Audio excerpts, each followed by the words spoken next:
PennantPark Floating Rate Capital, ticker PFLT, missed consensus this quarter. $66.08 million in revenue, which is a miss against the $68 million expected, and fiscal Q3 core EPS came in at 26 cents, missing the 27-cent estimate. Yeah, and their net asset value, or NAV, dropped 2% down to $10.26. But on guidance, they still comfortably covered their 24-cent base dividend and even declared a 1-cent supplemental payout. Right. And the stock reacted with a pretty muted 0.95% slip initially, ultimately sliding down to $7.36 by the end of the week. Which is wild because by all conventional metrics, a double miss paired with a shrinking asset base, well, that should have triggered a market sell-off. Exactly. Instead, investors held steady. So as analysts, our mission for this deep dive is finding out why. We want to look under the hood of this BDC portfolio, see what is holding it together. Yeah, and figure out if that massive dividend yield is truly safe for you to trust. Right. Well, the firewall stopping that panic sell-off really seems to be their underlying sector exposure. I mean, they have 18% of their portfolio parked squarely in government services and defense. Oh, wow. Yeah, that sector is essentially the anchor tenant of a private credit portfolio. It really is. It provides this baseline of guaranteed revenue that just completely ignores consumer recessions. Defense contracts simply do not care if middle market retail spending is slowing down. Absolutely. And it is actively paying off for them. During the call, management highlighted this massive 14x return on an equity co-investment in a defense tech firm called Echelon. Wait, 14x? Yeah, 14x. They were recently sold to Shield AI. And that kind of isolated win provides massive structural stability.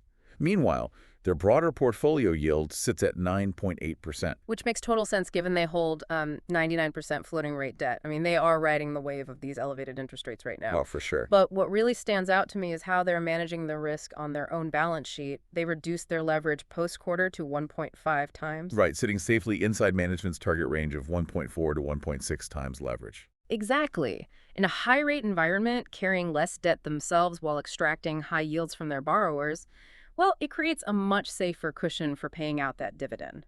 It does. And to add to that safety cushion, their payment in kind, or PA income, is sitting at an industry low 2.4%. Oh, wow, just 2.4%. Yeah. For a fund like this, keeping PI low is critical. It means their borrowers are actually handing over hard cash every month, rather than just adding an IOU to the principal balance of the loan. Cash in hand is always the best defense. But we do need to address the cracks in the foundation here. Right, the risks. On the earnings call, CEO Art Penn explicitly called the stock cheap. I have to push back on that framing, though. Oh, how so? Well, you cannot just call a stock cheap in a vacuum when your net asset value just took a 2% hit. If the underlying loans are so solid, why the drop? So the primary driver of that 2% NAV drop was a write-down on a specific loan made right after the initial COVID wave. Essentially, the borrower stopped making payments. Right, putting the loan on non-accrual status. Exactly. And when a loan stops performing, the fund is forced to adjust the valuation of their entire portfolio downward to reflect that new reality. Now, management insists total non-accruals are low across the board, just 1% at cost. Yeah, which sounds perfectly manageable. It does, until you look at the $122.8 million in net unrealized appreciation sitting on the books. I mean, that is a massive risk factor. It is a big number, yeah. Are these isolated post-COVID hangovers, or are we seeing the canary in the coal mine for middle market credit stress? Well, management argues it is the former. They claim the stress is entirely isolated to loans underwritten during the zero-interest rate, high-stimulus days of the pandemic. Sure, that makes sense. And they say the modern core portfolio is built with strict covenants to protect them.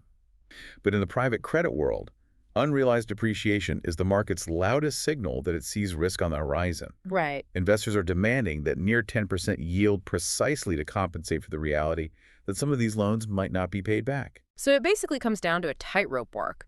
You have investors balancing a shrinking margin of error on the underlying loans against a very reliable, very massive dividend payout. Exactly.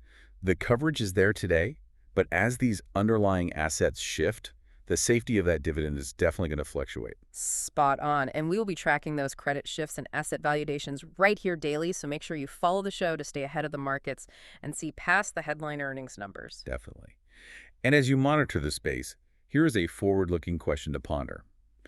With 99% of PFLT's portfolio locked into floating rate debt, well, If macroeconomic headwinds force the Fed to aggressively cut rates next year, how does this fund maintain its double-digit dividend yield without reaching for riskier, lower-quality credit?